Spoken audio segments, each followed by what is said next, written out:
Essa imagem, ela mostra a diferença do que ocorre numa célula nodulada, né, que possui o bacterióide, de uma célula normal lá no pelo absorvente da raiz, que pode inclusive estar tendo nesse momento a entrada de bactérias que irão infectar aquela região que ainda está em desenvolvimento.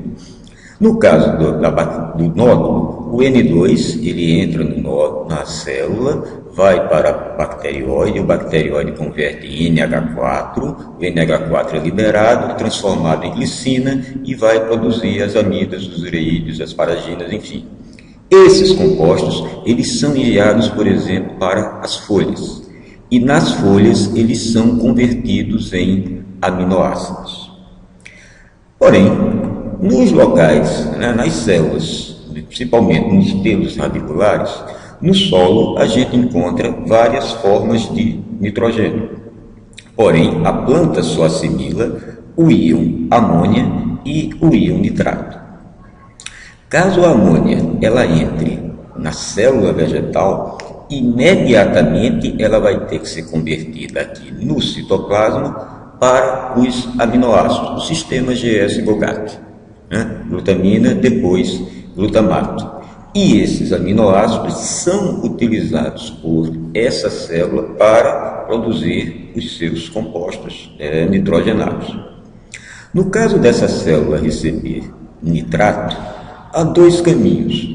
Ou ela vai utilizar o nitrato para, através da redutase do nitrato e a redutase do nitrito, produzir amônia e, a partir da amônia, seus aminoácidos, ou vai poder translocar esse nitrato para a parte aérea.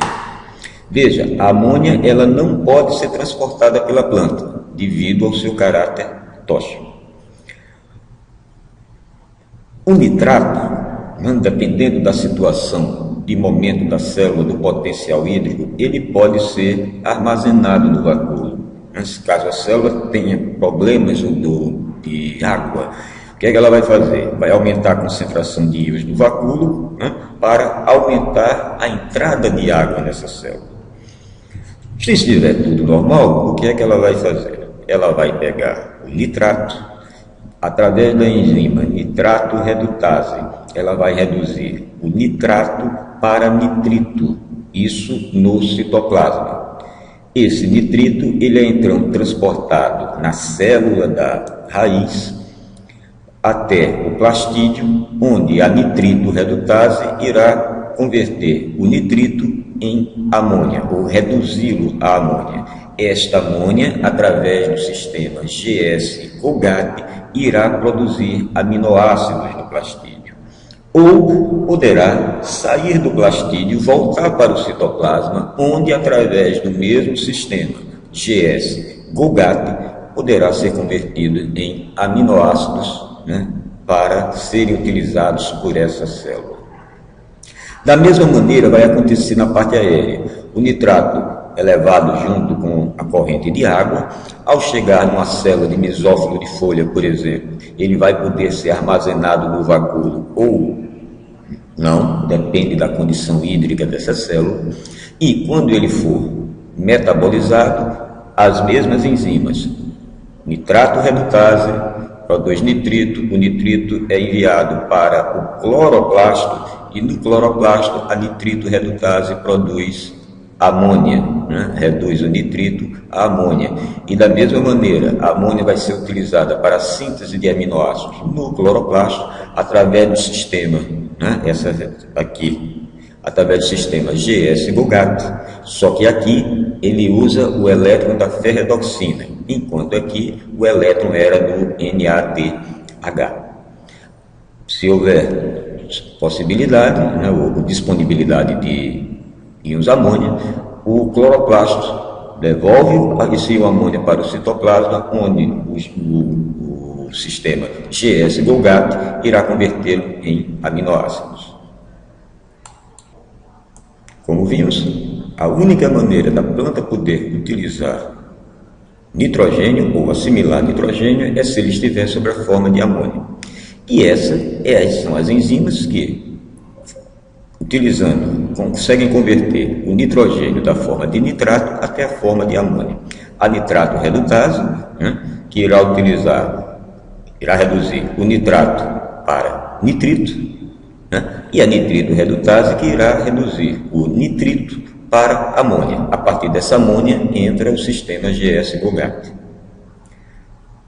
Esta enzima é uma das mais estudadas dentro desse assunto de nitrogênio em plantas. A atividade dessa enzima ela é regulada pela concentração de nitrato no citoplasma. Quanto mais nitrato, maior a atividade dessa enzima. Pela luz, quanto maior a intensidade luminosa, maior a ação dessa enzima. E pela quantidade de carboidratos. Quanto maior a quantidade de carboidrato presente no citoplasma da planta, maior será a ação desta enzima. O esquema mostra essa relação e como aqueles fatores influenciam, ou por que eles influenciam na atividade enzimática. Primeiro, a luz. Quanto maior a intensidade luminosa, maior vai ser a produção de NADPH, né, nos cloroplastos.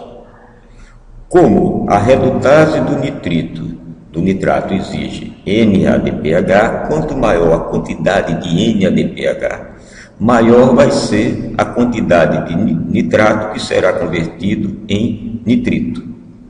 Né? Da mesma maneira, há necessidade de agente redutor, né, para reduzir o nitrito à amônia. E esse poder redutor, quanto maior a intensidade luminosa, maior será a produção da ferredoxina. Né? A radical ferredoxina reduzida irá se oxidar, reduzindo o nitrito à amônia. Carboidratos. Os carboidratos eles são utilizados pela planta, né, para produzir esqueletos carbônicos e, caso seja totalmente respirado na mitocôndria, irá gerar NADH. E esse NADH também pode ser utilizado para reduzir o nitrato. E aí, finalmente, quanto maior a concentração de nitrato, maior será, né, a atividade dessa enzima. Lógico que a ação dela é um balanço entre intensidade luminosa, quantidade de carboidratos produzidos pela célula e a quantidade de nitrato presente no citoplasma dessa célula.